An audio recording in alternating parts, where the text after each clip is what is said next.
get ready to switch, and we're live. All Welcome right. back, boys and girls. Basically. Welcome back, all. This is the second session of Tales of the Dark Infinium, Chronicles of the Latham Investigative Group. Just a quick recap of last session. You guys were, as far as you could tell, basically recruited to do things on behalf of the Latham Investigative Group, involved in handling issues, doing investigations. I'm sorry to be an asshole, but can I ask you to start over in a moment? Sure. Because I forgot to hit the record button. One moment.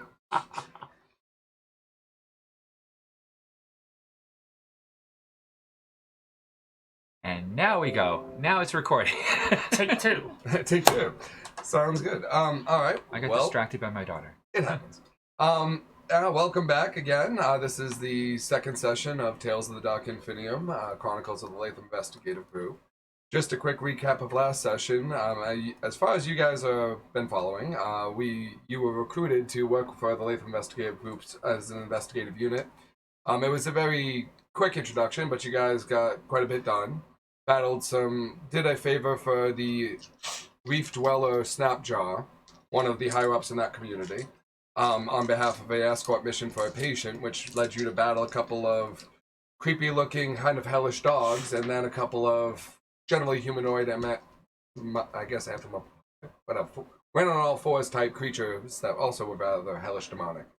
But you managed to get through both issues without too many problems. And then you did a favor for the town and rescued a local person's daughter. And also with connections to the Ace of Spades Club. Any questions before we get going? Okay. After the various adventures of yesterday, you guys had the morning and afternoon off with the basic orders to head back to the Latham Investigative Groups in the evening anytime after 5.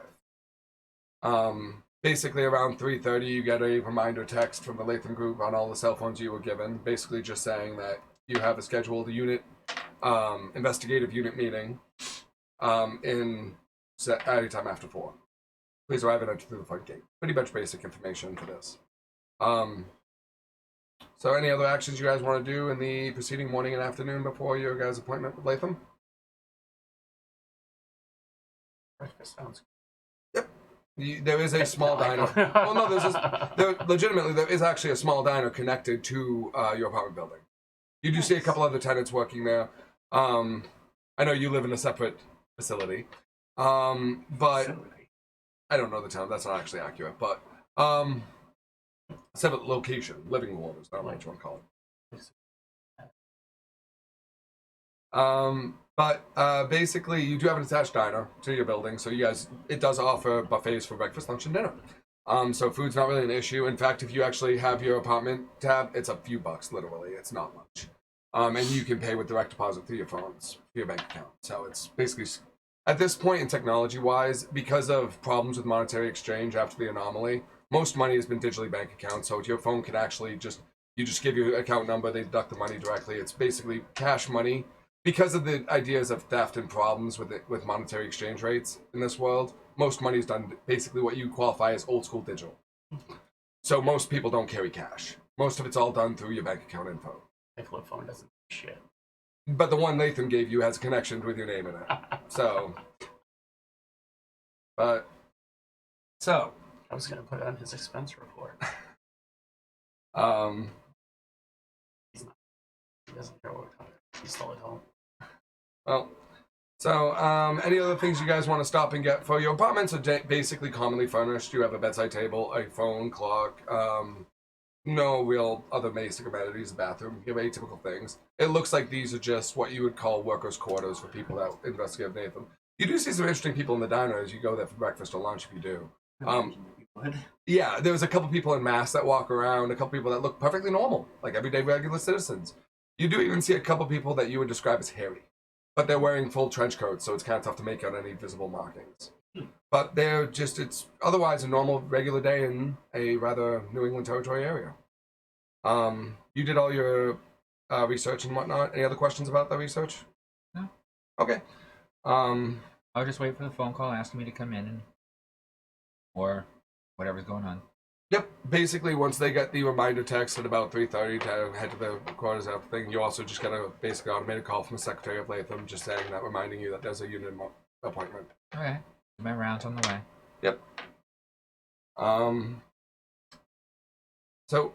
Basically, so you guys all arrive at the Latham Investigative HQ? Yeah. Conveniently about 5 minutes late. Okay. Basically, you guys enter through the front. Do you want to do the back entrance? Yeah. So, basically, you guys, you see that there's a different secretary. She's at the front this time. Monique's not out to meet with you. You do see that the room down here has a doorway that's been darkened. It looks like they're looking up, at video or pictures. And the secretary, once she sees you guys enter, guides you down into the main meeting room. Oh, these are yours.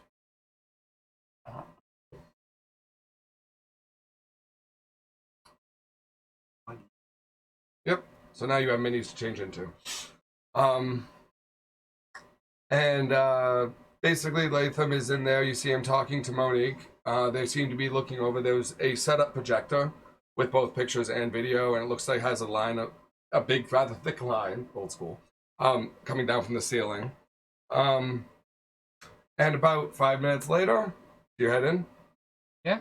Okay. Coming from the different entrance than the one you guys came with, the hallway down here. And you see that there are 4 chairs set up for you guys. Do you take a seat? Yeah. I'll lean up against the back wall. Okay. As Monica and Latham finish their conversation, they've just been talking at this point. Monica heads over and you see her take out a cable from her setup and plug it into the projector. The lights dim a little bit, so now it's a little darker than it was when you guys walked in. And then Latham addresses everyone in the group. Apologies for that. I just had to finish some business and getting some more information for you gentlemen. And later. He does specify that. I heard about what you guys did yesterday. Thank you for taking care of the transportation for Snapjaw. He was very appreciative. Also, he extends a thank you to you and he actually points to Sadim, and expresses a thank you to you for taking care of his mate. Oh, yeah, no problem. I built him. Think. Actually, you did. Oh, he'll get a build. But he then goes on and makes a motion to Monica, who you see her activate the projector video. And No, I did get paid. You got paid for the delivery, yeah. You still got paid, just not from Snapchat. Yeah, Snapchat paid me extra for returning his daughter. Remember? You gave me extra money. I split it with him. No, that was the rescuing the girl. That's Snapjaw patient escort. The patient escort was the first part. This little girl was the second one. The barkeep, Kim Masters, he paid you more. But that was for rescuing the girl. That had nothing to do with Snapjaw's patient delivery. Okay. But you did get paid more for the girl, that's true. And that was taken care of. But yeah, so Latham then goes, based upon the evidence and the eyewitness testimonies, this is the situation, and he motions to Monica, who activates the projector, and you see a bunch of old pictures. You see some dates and some scribbles on them, as if they were just basically put into the slideshow. You do see references to 1955, 1960, 1961, and what you see look to be different locations around the world, taken from different types of cameras. That seem to be, one of them, you actually see a creature similar to the one you fought on the highway. And you see in the corner, in a rather quick scrawl, the word wretch. You also see in the 1980s a couple of pictures snapped through, and you see what appears to be a bear being torn apart by dogs. But in some focused angles, you actually see what appear to be dogs similar to the ones you fought. And basically, there at the bottom of this one, at the different corner of the picture, you see some scrawling, and it says DEAMON, dog. And this seems to be actually written in a very crude, basic script. So basically, Latham then begins to explain to you. I'm not going to do his accent, so I can just explain this easier. But he basically tells you that it appears by the descriptions that this has to be related to some old case files that he investigated and the American FBI investigated over the years. It appears to be some type of malignant force that has caused creatures to appear. You are then given actually a packet. Monica drives around with on a wheelchair and just hands you each a packet. On the packet is a basic description based off video evidence and testimonials from the FBI and the MI6 Department of the British Secret Service investigating things of this phenomenon. And you see the top is known as Project Demon. Deamon is how it's pronounced, or spelled more accurately. And it looks like these are all the collected information they've been able to get that do vary in their reports, but you can read it at your leisure. The only things that are really basic pertinent to you right now are that instances of this have popped up every few years over the last few decades. Latham does then tell you that he was involved in a case in 1978 in England involving some type of Celtic variation of this kind of phenomenon. He says that the issues are usually hush-hush by the government to avoid issues, and a lot of the times the church would step in the old days. Mind you, FYI, the Vatican was basically destroyed in the anomaly in this world. It was a chemical attack by an anomalized, and a lot of the Vatican died. So the Catholic Church is in pretty much disarray at this point, but they used to have special departments to handle these kind of issues. There are some remnants that he's tried to get a hold of and meet with, but so far, no luck. He tells you that there are bound to be more cases due to the influx of issues of this nature. So read your packets, any information you can glean. He does reference the two creatures you fought were codenamed Demon Dogs and Wretches. The Wretches, as far as they can see, have been spotted 3 times in the last 30 years at different points of the world, usually involving what they call summoning circles, which also is how basically some type of demonic possession is performed. They don't have a lot of information on the specifics. A lot of the time they get there, they're already destroyed or vacant. So that's about all the information he has on that. He does say that they have a local contact with a traveling group that's in the area, and they'll be in the area for the next 5 months, the New England territories. They're traveling around, and then you see him look, I guess the only way I can describe it as slightly uncomfortable, referencing when he referenced calling them the Battle Leagues. And then he says that if there is anyone that might be able to provide more information on this particular instance, he does recommend that you can go to the Battle League event. It's a minor pickup event located about 2 hours north of this area. And if you have any more information, he can tell you, if you ask, about what that is. But basically, he said that their pit fights performed between unique individuals, run by a conglomerate of groups. Basically, he describes it as uncomfortable for him. But am I aware of these fight groups? Make a mind check. 49. Mind? Yep. 69. In vague passing, and you've seen some injuries that have been dropped off at hospitals, or people that have been Brought to me. brought that were fucked up. Like injuries that you wouldn't see, like looks like they got stabbed by a stalactite. But they're wearing street clothing and they don't look like they were spelunking. So I am aware of this type of fight club and a lot of bad injuries. You've heard, you've dealt with some injuries, but most of the time, you don't know anything more than that. So They haven't hired me directly. nope. And he says that the next event is scheduled for tonight. It's a pickup event, some basically just a local area event, and that you guys do.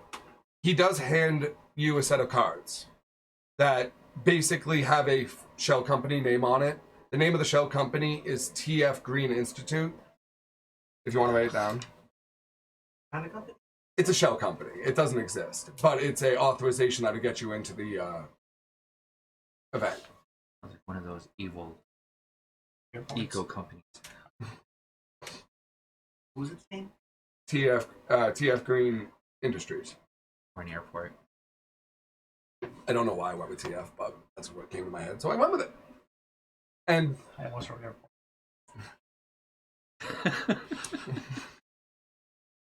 You had to pick up people there too, huh? I got waylaid there once, and then having to take a bus back to. I used to meet a bunch of my friends down there to go to the Hooters down there.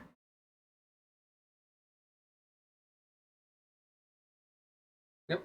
So, For BLTs. That's about all they had. so he then tells you that one of the fight recruiters might have more information. He does give you the name of the guy if you do wish to meet with him. The guy's name is Traxius. Hey, Mark. Nice to see you. He says hi in chat. What's up, man? Glad you could stop by.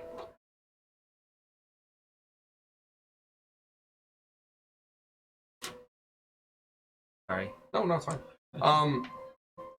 Then he, Latham then informs you that, as far as the other investigation, the missing girl, it looks like one of his contacts has met with someone that might have more information on why that kind of creature exists in this area. Basically, he does give you an address and tells you that their contact has arranged an appointment whenever you're available. No rush on it. She's an old woman who lives at home, as he describes it. Does she golf? Hmm? Does she golf? No. Don't you have someone who studies the occult to get into this shit? He makes the comment that some of these investigations are not just related to the occult. There are science aspects, there are issues at play, and there's not always a time where someone's available.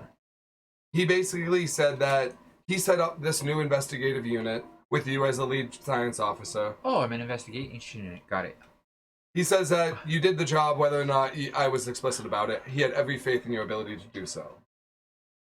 And which you did. Alright. Then, since you have more resources than I do, I'll pull out the green powder file that I have with me, place it on his desk, and tell me exactly what this stuff is. He says that, as far as I know, it's related to the Fey Realm. Is all he basically says. He says he doesn't have much more information for that. That's all his contact was able to relay to him. But there is someone the person that our contact put us in communication with could help you with this. Alright. Well, you have access to a lot more tech than I do. Can you do a full scan of this and tell me exactly what it is? He says that he motions to Monica, who comes over, pulls out a compartment of her card. She's taking care of it, wrapping it, getting it prepped for delivery. And then you see her on her earpiece making a call. So, he is taking that into... He has better resources than I do. Yep. You should be able to find more than I did.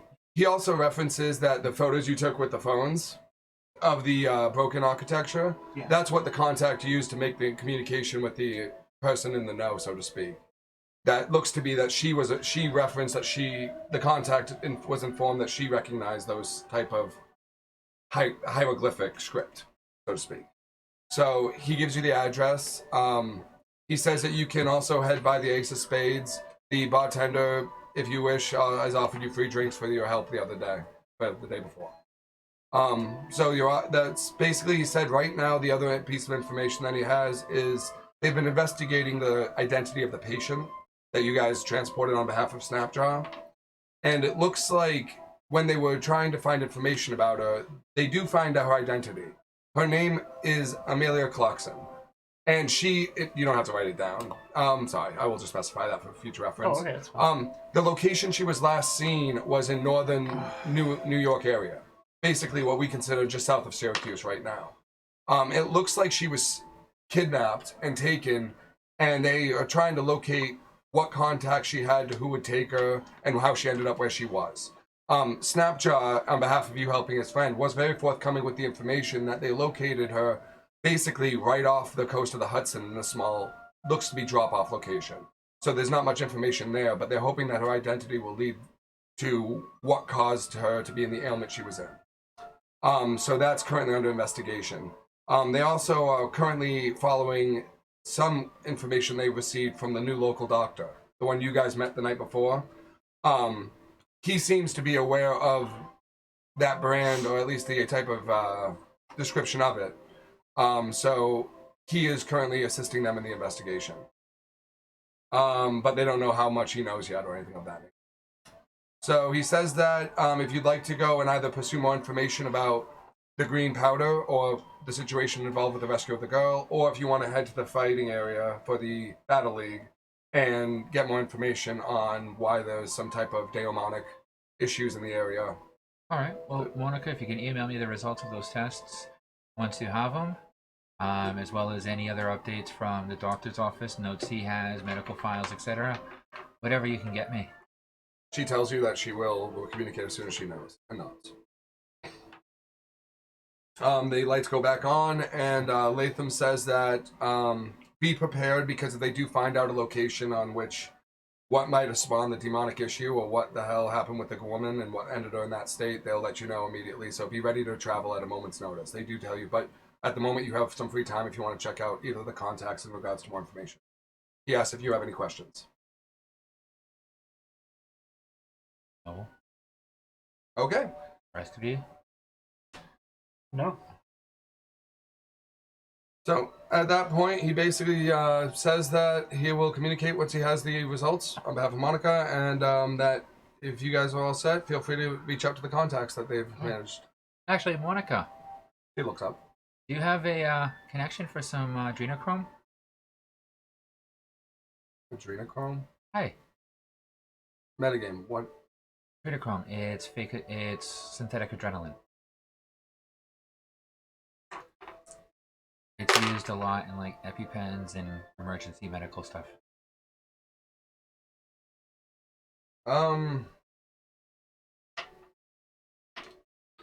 Yeah, she tells you how much do you need.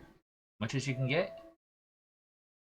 As Okay. I look over at my teammates with a bit of a smile. Something tells me I'm turning into a super howler sometime Nervous soon. chuckle. You see her typing some things into a little laptop that she has, her big ass laptop that she's attached to a chair. And she tells you that the delivery will be at your vehicle. Excellent. How many dosage? 5. Okay. Not many, but okay. Nope, I rolled low. Honestly, it was real low. Well, it's not a very common thing either. Yep. So, but no, you Because literally it's very dangerous. you see a pharmacy technician like at the right outside the corner by your vehicle, and she hands you the bag, and then dots off. Okay. So, where do you guys want to go first? I thought He wants to go to Fight Club. the battle sounded kind of cool. You can. You got the option. All right.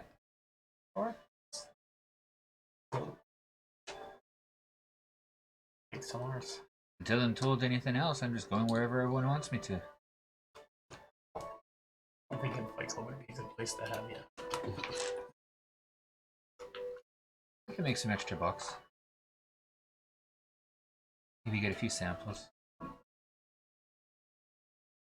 Be nice to get some more genetic anomalies. Further me research.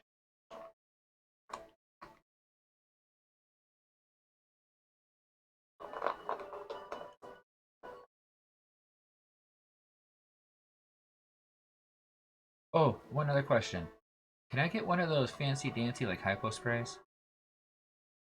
We already left. One more question. I was gonna say at this I'm point sorry. you've already left, man. Sorry. On the trip, I'll send an email to Why are her. you talking to the door? I'll send an email to Monica. How much for one of those fancy dancy hypo sprays? I thought Sven was the one who talked to me. Sorry.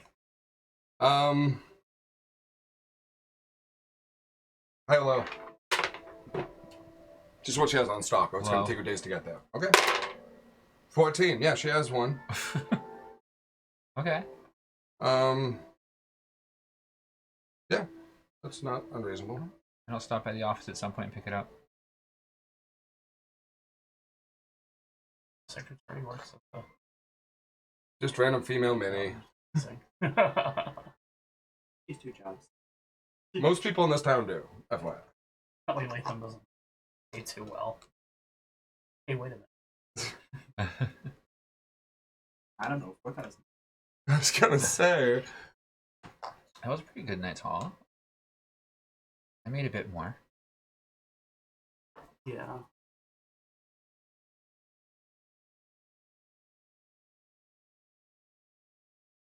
But just a local group. A traveling group. I never said local. Okay, there's fighting local. Yeah, this is just a small event. A small fight. I'm gonna go talk to the woman about the harlot. Ah, one of the hellhounds. Or I mean, who's that? Buffalo.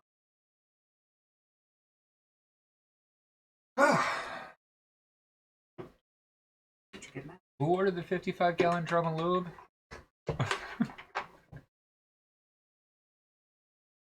But so, you just head up north to the fight, basically. Yeah. Okay. That's where we were told to go. Yep. You guys arrive, and it takes you a minute to go through a bunch of old fields that don't look like they've been upkept at all. And then you do come to what appears to be some wrecked cars that look like they were just either destruction derbied years ago. And then as you are arriving, you do see a spot where a lot of cars are parked. And then you see some well-trodden road. As you come up over a hill into a small, basically surrounded by a kind of elevated area, this is what you see. It is still about, at this point, 6 p.m., but there are lights that you see. There are also a couple spotlights here. I just don't feel like throwing them up.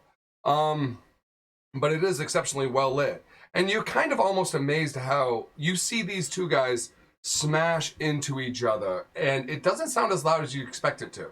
With two 18-foot tall creatures smashing into each other, it's rather quiet. But you do actually hear people cheering. You do see an assortment of groups.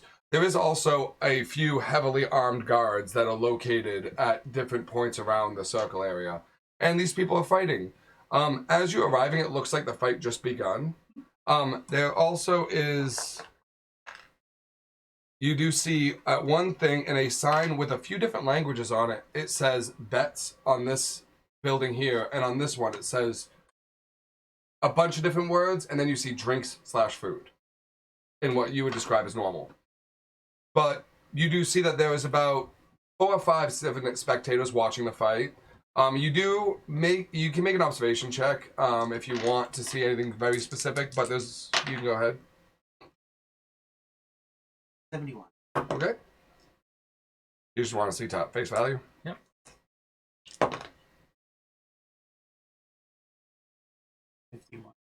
Alright, you see that there are a bunch of people behind an area. These are actually signposts saying basically event staff only. And it looks like that both the guys with the heavy weapons are basically watching those two entryways.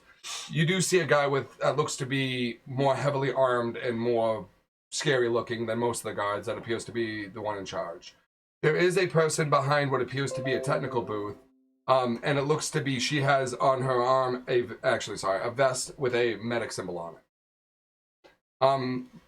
At your role, you do recognize yesterday you saw the manager at the club, and he's actually there with one of the bouncers from the club and a big dog. At the club we met, Snapjaw. Snapjaw? The guy who came out from the balcony first, he's there with one of his bouncers. I'll put it out to the rest of the group. Neat. You guys from the corner. The club manager is talking to a guy that's rather slim and gaunt, but is wearing jet black clothing. Looks to be kind of gothic looking. The manager and him seem to be talking pretty casually. So these are you guys. What are you guys doing? We'll just run the table. Sean, you're up. That's all that matters. I'm just observing. Okay. The fight between the two guys in the ring is... I'm not a big one for fights. Yep. I'm interested in that fight. How's it going? This guy is pummeling this guy. You see that he seems to be a lot bigger and stronger. They're both approximately about 6 to 18 feet tall, but they're both basically crouched, punching each other. The lizardman. Yeah, the lizardman is winning, and this guy hits the ground. You see when his body hits the ground and touches one of the barriers, you see arcs of electricity coming off it, and he naturally scuttles away from it after a second. Oh. So it looks like that keeps them from, attacking random bystanders. Yeah. Alright, your turn, man. Go ahead. I think I'm gonna start making my way over to the club owner. Okay. All right. And as you're basically making your way over there, you see that the club owner basically finishes his conversation with the black-clad guy, and him and his bodyguard start walking around and leave the fence.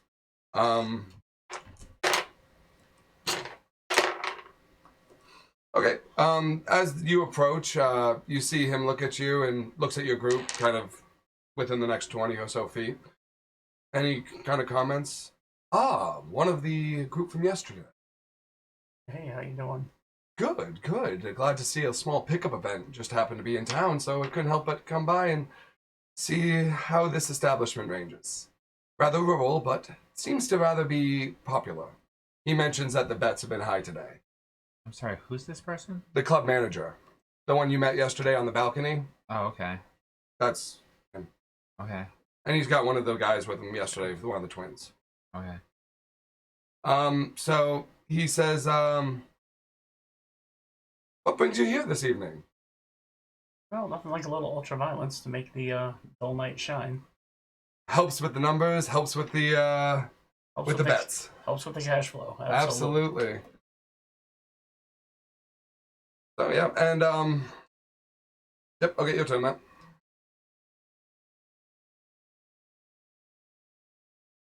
I'll head over to Okay. that guy. Yep. He greets you, friendly, like he actually, and just says like, "Ah, good to see you as well." Yep, good to see you too after yesterday. Came here in search of a man. Tracks. Who that is? You see him kind of have a grin, and he says, "Ah, you're here to see Traxius." Well, yes, absolutely. You see him kind of motion and walk over a little bit, kind of make wave to the guy he was talking to. I called it. And Traxius, you see him. Make an observation roll. No. You wanted? You can if you want, yeah. 80. He perks right up when he sees the manager call over. You see him motion over to his dog and then make a hand motion. You don't see him speak or motion, and the dog immediately goes perch and silent. And then he just walks by casually. The bouncer actually moves over the little flagpole for the guy, almost out of sign of respect. And then Traxius comes over to the manager, and he says, "Ah, how can I help, friend?" The manager then motions over to you. If you were informed, you might have more details. Strange happening. Traxius nods and he says, "Ah, yes, I've been told you would come. Ah, a friend of Latham's." As he kind of nods subtly. And he actually says, "All right then, I'm interested in a drink. Join me." Sure, I'll join you. The manager then actually points out, he goes, "My apologies, I won't be able to join you. I have business at my club, but glad that I could help you with the introduction, and if you have anything that you require, please feel free to come to the club." Good. And he basically heads off to this way, and you see a very nice sports car down this way that looks to be where he parks. It looks to be a mocked-off flag parking area. And Traxius basically motions you guys over to the bar. He asks you, would you like a drink? Sure. No, thank Sure. you. You see that Shadow's keeping his distance slightly, but then he says something to the female behind the counter. You can swear her eyes are very dark, almost black. But she seems very pleasant when he walks over, and she immediately fills 3 glasses with a kind of foggy gray liquid. Hands them out. You see that Traxius immediately takes a sip. "Excellent, excellent vintage." And says nothing. You saw it was a giant wine cask that she filled it with. Okay.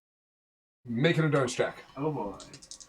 You said just drink, so in my mind you just downed it, right? Is that what you specified? Sip. Oh, well, you didn't say sip. No, not just chug it. Well, I don't know. You give, but still take an endurance check. It's easier now, though. 87. You I don't know, don't. Does it burn your nostrils when you go to sip it? The best way I can describe it is really weird menthol mint. It's slow. It goes down. Now, mind you, it has a bite to it. But after a second, you're like, wow, that was the smoothest thing that you can remember drinking. Just really tastes like menthol mint. It's heavy mint. Do you take a sip of it? I sniff mine first. The best way I can describe it is cherry and cake. It smells very food-like. But there's a heavy dose of mint that you can tell. Almost like a mojito menthol. Yeah, I'm just gonna put it down. He looks over. Shrugs. Nice. So then as he takes another sip of his drink, he looks over. So, I understand you've been having strange happenings lately. Call him that. I call them normal.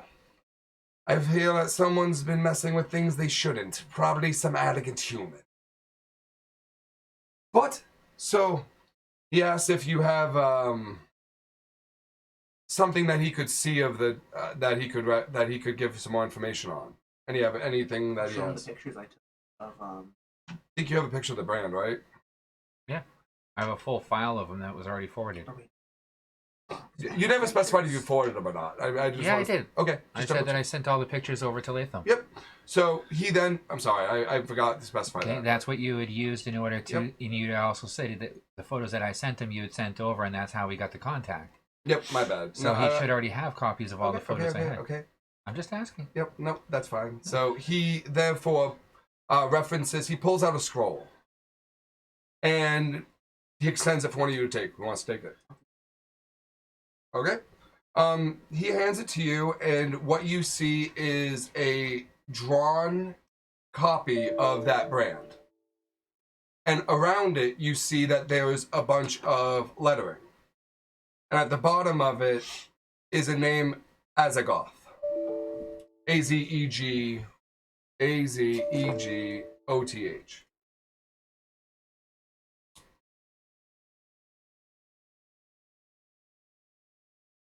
Oh, okay. A-Z-E-G-O-T-H.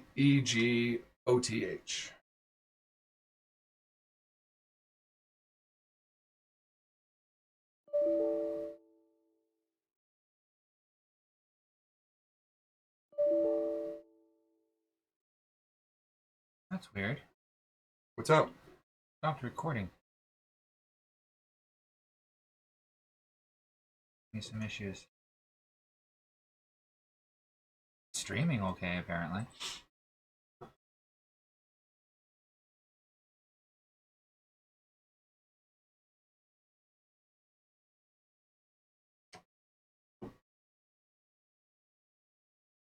Isn't the amulet of Azagoth the thing that made Angel break flying comes? If you go that old school, that she's actually a witch, then yeah, it's actually She was training to be a witch. yeah. Good correspondence. Yeah, we're gonna leave that.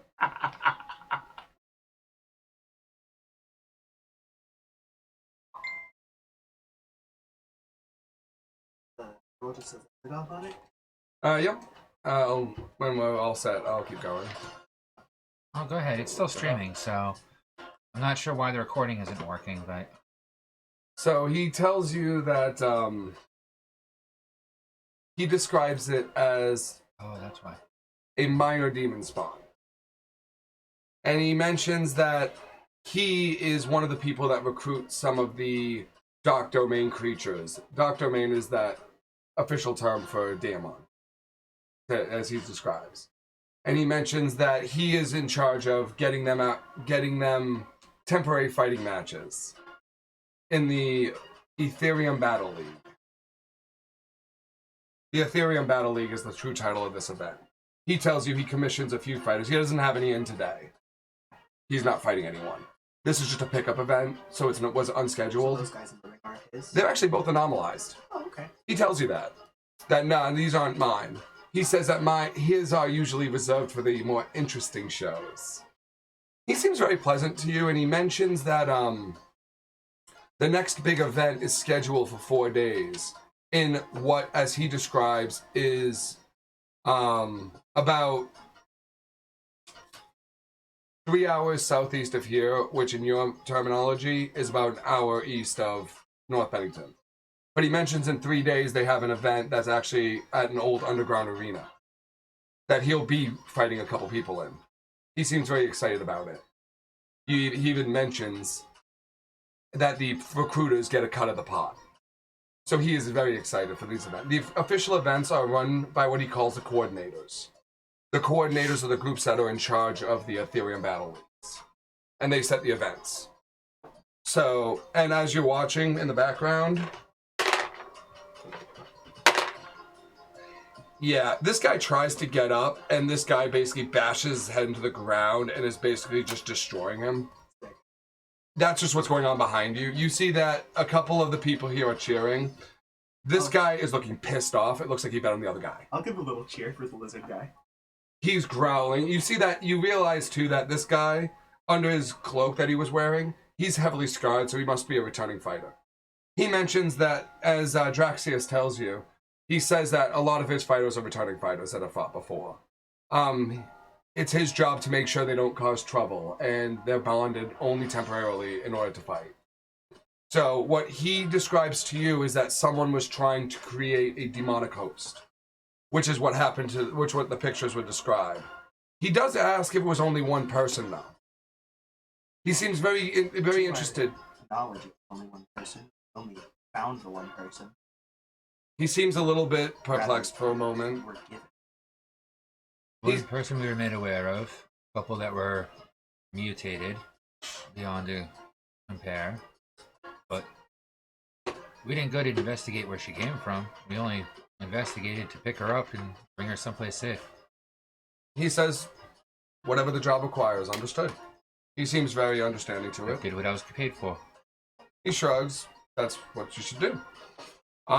He does mention that usually this type of possession, they usually try to get more hosts than one. That's why he was surprised there wasn't another. Then he tells you that in all likelihood, if they tried to do split between two, using what he described as demonic worms. He then he shows you what is another picture.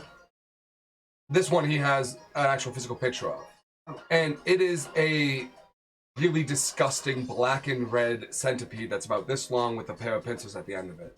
Fun. He says that the summoning circles are usually used to summon the demon worm, and then they implant it into the host for the demonic possession. He said that that's usually centered around the lower chest cavity. Yummy. And he says that they conduct a lot of heat and burn the host into being possessed. He said that if a proper demonic possession is exacted, then it will cause the person to be part demonic. Enhanced endurance, excessive flame, even the ability to not basically be dead and still moving. He mentions that not most of the time a regular human can take a demonic possession. Usually it just burns out the host, even if it takes a lot of time. Which you also get a text message, an email. The patient you brought, she died. Her body burned through. Okay. So he said that any usually failed demonic host just burns out the host. He said that if there was another one, though, and no report of a charred carcass found, it might have been a semi-successful possession. Those doctors failed. At least I stabilized her. He said that you were only able to stabilize her until her body gave out. It would have never stopped overheating until she died. You'd be amazed what a body can live through. But anywho, I wasn't paid enough for that. So, I don't know, what do you guys think? Of all this? Thank you didn't tell us about any other people, so Right. it sounds like whoever tried this demonic summoning failed.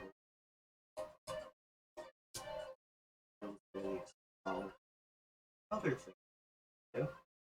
He mentions that too, about he said you ran into some demon dogs? Amongst other things, yeah. Whenever a demonic sigil is placed in a summoning circle, other energy leaks out, which can lead to demon dogs, which he tells you are the souls of pit fight dogs that died with rage in their hearts, so they attach themselves onto a lesser demonic spirit and are reincarnated as devil dogs. He also says that according to the report, there were wretches. He mentioned that wretches are those weak-willed individuals that sold their soul for the cheapest price for demonic possession. they're nothing more than blind dogs that go after anything of demonic essence. Usually they're wiped out just in being in public because they overheat. They have a limited time frame. And he said that according to what he's been able to assess, if the demonic possession did work, it would take at least about approximately 24 hours to take hold. So, and it could take longer. But he said that usually around any type of even semi-successful demonic possession, there are electronic interference that could even wipe out a building's electrical field or other issues that can occur. It said that it causes a lot of, as he describes it, ectoplasmic radiation, which is, as he describes it, science's closest equivalent. But he tells you if there's anything else that he can help you with. Pull out a vial of the green dust. Does it have a picture on it? Huh? The file, does it have like The a picture on vial. it? Oh, the vial. Oh, the vial. Sorry, I thought you said file. My bad. You pull out the vial? Yeah. He immediately takes a half step back and he says, "That's not my specialty." Almost with a little bit of anger in his voice. Like, if you put that near him, he'll be mad. I'll put it back. In my Okay, pocket. he relaxes. If you don't mind telling me, what is it? That's famous. He just kind of growls it. And he says, "Not very agreeable to my particular kind." He Not very agreeable to much of anything, from what I've seen so far. He says that the thing of the dark, which is, as he describes, the dark domain, that's what he's saying, but not saying it fully. The dark and the Fae. This world doesn't always like it, but Fae does not like the dark. He looks like at your pocket with anger. And you see that even as he then basically says he has to meet with the coordinator and begins to make his way over here. Well, then, could you explain to me a bit why these the demonic wretches and Fey dogs seem to evolve into this? Devolve, or why were they there? I don't know. We found the moss. Well, this is what they devolve into after you kill them. Fae kind evolve into the famous. But this is what grew off of the demonic dog and wretch that we had. The monstrosity.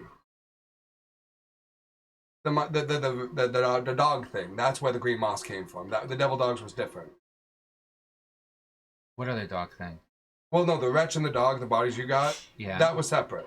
The monstrosity was the green moss. The kind of werewolf. The werewolf thing was the moss, dude. Okay. Sorry, we did two combat Sorry, phases. you're referring it to the dog, so I'm going straight for demon dogs? No. So The when demon you said that dogs- the moss grew on the dog when the I dog meant the dog body, I thought you monstrosity. meant the demon dog No. corpse. No. Okay. The moss, the green stuff you're- was from the... It's kind of hard to I keep should it have clear specified when more. The monstrosity was the moss. The werewolf demon was the dogs. monstrosity. Okay. Yeah, the werewolf thing was the monstrosity. That was where the green moss Okay. was located. So if That's you're- why he's acting... You understand my confusion? No, now, I so- mentioned dogs, then I mentioned demon dogs. I get it. I use the terminology too much. But he was referencing that's the Fae thing. So he mentions that the monstrosity was the Fae, is the Fae moss. The demon dogs and the wretch were separate. And that's what he knew about. Okay, so it's not demonic. No. The green moss, as he describes it, is Fae moss. Okay, because the way that you had described it, it made it sound like the demons devolved into this shit. No, sorry. Eh. The monstrosity did. So this is what's left when you kill a Fey creature. After a certain amount of time, it devolves into it, as he describes it.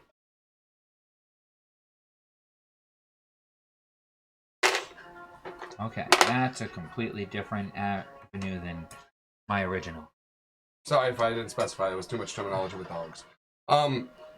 Basically, you hear a loud horn as this lizard guy basically throws this guy across the match into the wall. He's unconscious. The horn blows and the creature basically roars up and starts cheering. A few of the people here do cheer. I'll give it a cheer. The guy over here looks very sad. This lizard dude's awesome. Yeah, he just beat the shit out of that guy. After about 10 seconds, this guy basically evolves into a regular man. It looks like he was just anomalized and he lost consciousness. He's fucked up, but he looks like he'll live. I'm completely ignoring them. Yep, this is what's going on behind Yeah. you. Traxius asks if there's anything else he can assist you with.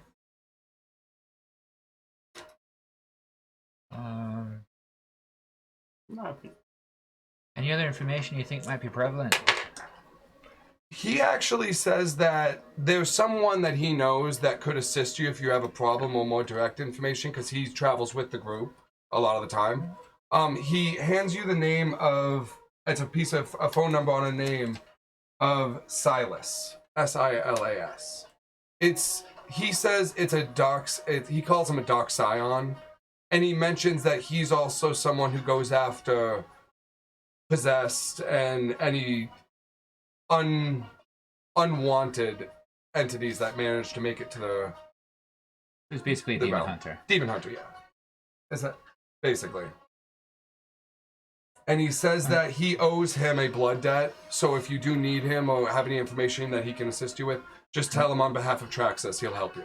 So Silas owes him one or Trax? Silas owes him one. So if I want to do research on all this occult stuff, because it's not usually my pertain stuff, where would you recommend they go for information?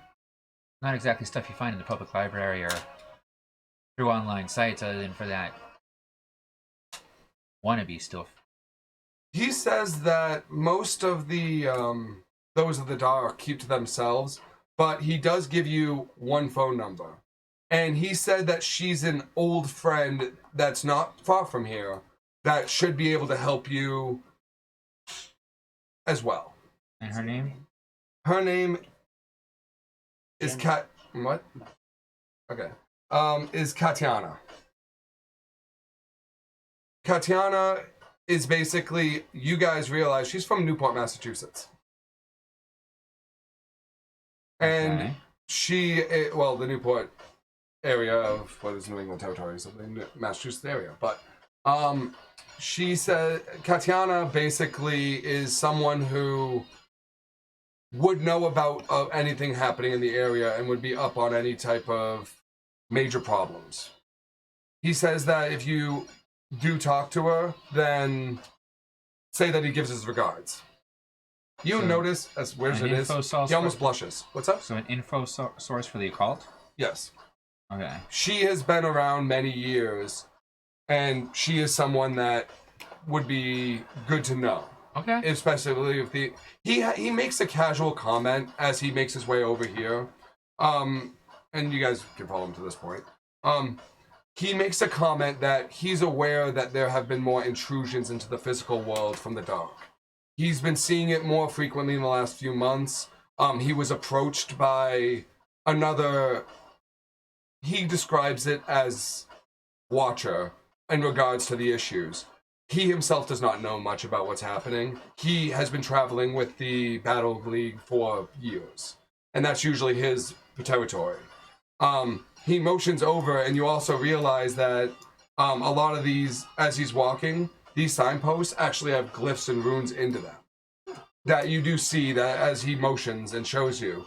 So he doesn't let much get past or out of the league. He does provide his phone number. If he says that there's anything in the league, he says that if you'd like, he'll give you VIP passes to the next event in 3 days, if you guys are willing. He'll put you on the list, so if you arrive at the event, you'll be given passes. If they want, sure.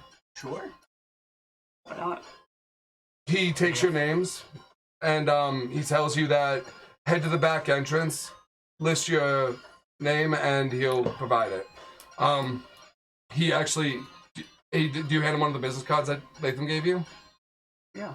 He makes it down and he writes the name of the company as your group, so that will get you in 3 days. And he says that he himself has 3 fights planned that he's supplying fighters for. You see him grin a little bit because he says one of the enemies is a fae. He describes it as a faekin, but you see him say that because mostly you can imagine him having his fighter rip apart the faekin. It's not a pleasant look, actually, and you realize he also kind of has fangs. Okay. Only when he grins really wide. Which he is. But he then says that he has to check in with the coordinator for the next event. If you have any questions, contact him, Silas, or Katiana. He thanks you for your time and then heads over this way. You do watch him. It looks like these guys are promoters, fight recruiters, and this guy seems to be the one that Traxius walks up to. And you see that the fight coordinator basically ignores these guys the minute Traxius walks up. Like, you think they're annoying. They're both arguing about who really won. But, you see that this guy is over there arguing with the betting counter about how much money he lost. These two look to be, definitely one guy looks to be half man-boar, and the other is this very tattooed, tall guy that looks to be a fighter, who's just there watching. This is also a very old man with a staff that appears to be wearing a decently nice robe, but they were just watching the fight. After a few minutes, you see this person come out, and she appears to be working on the fighters. She has some form of healing ability. It's kind of tough to sell, except you can almost see, like, the gashes on this now humanoid guy are, like, sealing. That's the best way to describe it. Almost with a little puff of smoke as the wounds are healing. You can actually see that at your angle, but... alright, that's what's happening right now. Any other actions you want to commit in this area, or you can head out? No, I'm good. Okay. You can head to the Ace of Spades bar. You can head to the contact on behalf the fake contact. Wherever they want to go. Those are your options. I'm not being paid for anything yet, so I'm just kind of following suit until I get offered something I'm gonna get paid for. This is the area I wanted to. I was thinking, go talk to the woman about the hieroglyphs. Okay. Is that where you want to go? Sure. Okay. That's where we're heading? Yep. Alright, well then how about we take a quick break? I'm gonna go for a cigarette while you reset the map, okay? Okay, sure. Alright, then I will stop the stream because the recording didn't take because my hard drive was full. Oh. That would do it. Yep. So if I can stop the stream for a little bit, then I can have a nice recording of it. Sure. Alright. Then we shall return.